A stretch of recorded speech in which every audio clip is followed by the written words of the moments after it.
Looking for a fast-charging, ultra-responsive stylus for your iPad? Meet the 2X Fast Charge Active Stylus Pen, designed for 2018 to 2025 Apple iPads.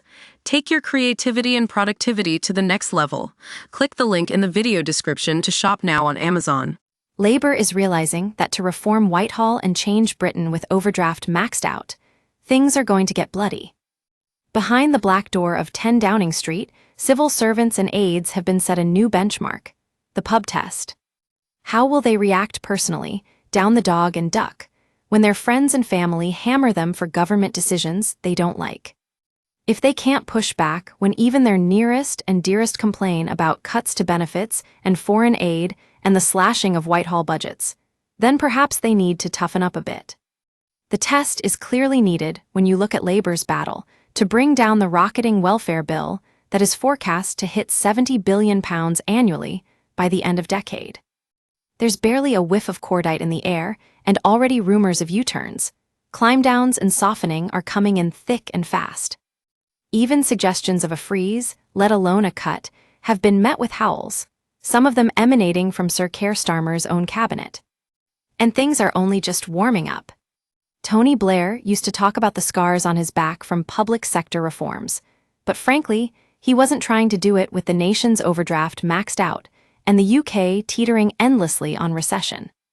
Rachel Reeves' spring statement in a week, and a bit will make for a painful hour or so for all those doe-eyed newbie Labour MPs who didn't come into politics to be hatchet men and women.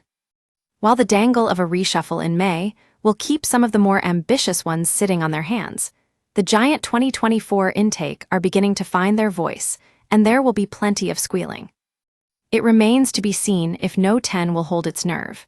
But 8 months in, some in that place have woken up to the scale and size of the problems facing the government and how it works. And they are realizing that to beat the Whitehall blob and change the country enough, at a re-election winning pace, means that things will need to get bloody. So great was the concern that wrecking officials would leak their plan to abolish NHS England. The number of people brought into the process was kept to a tiny handful, under the secret title Project Romulus. From a random codename generator, I'm told, rather than a nod to the mythical Roman who killed his obstructive brother, but it is fitting. It was a good start, but there's plenty more to do. I hear there is a memo sitting on the Prime Minister's desk, drafted by one of his strategists that has made some officials wince. It sounds quite up my street, including going even further on cutting back the scale of Whitehall, a whole load more quangos up for the axe, and ending the compensation culture of government. A Trump-style war on diversity, equity and inclusion hiring across the public sector has also been suggested.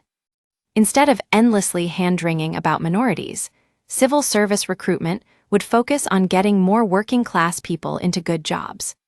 What's not yet clear is whether the PM is one of those people that really gets it, and how much stomach he really has for such fights. Yet for the lefty human rights lawyer turned PM to be even considering disavowing parts of the European Convention on Human Rights, namely the right to a family life that is endlessly abused by bogus asylum seekers, would suggest Starmer is on quite the journey. After a shaky first 6 months talking down Britain, crippling small businesses and setting up endless reviews, the PM is certainly now talking a better game. We don't want a bigger state or an intrusive state, an ever-expanding state, he claimed last week.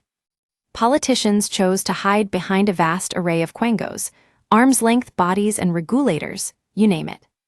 Nice words, slightly tarnished by the fact Labour has already set up 27 new bodies including GB Energy, the Fair Work Agency, the Regulatory Innovation Office, and who can forget the Solar Task Force. My personal favorite remains the new Office for Value for Money, headed up by the old boss of HS2 that has gone a squillion quid over budget for half the length of the original route. So while NHS England's abolition was a big bang, why stop there? Next on the list should be the nascent independent football regulator before it does some serious damage. It is an idea that I hear has been considered at the very top. There is growing concern in No 10 about how Culture Secretary Lisa Nandy is handling the process, with football industry sources also complaining she has delegated much of the work to juniors.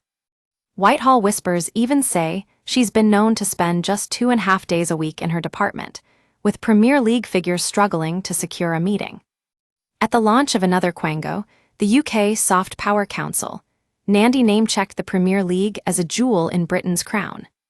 But warnings that the regulator risks throttling that cash cow continue to fall on deaf ears.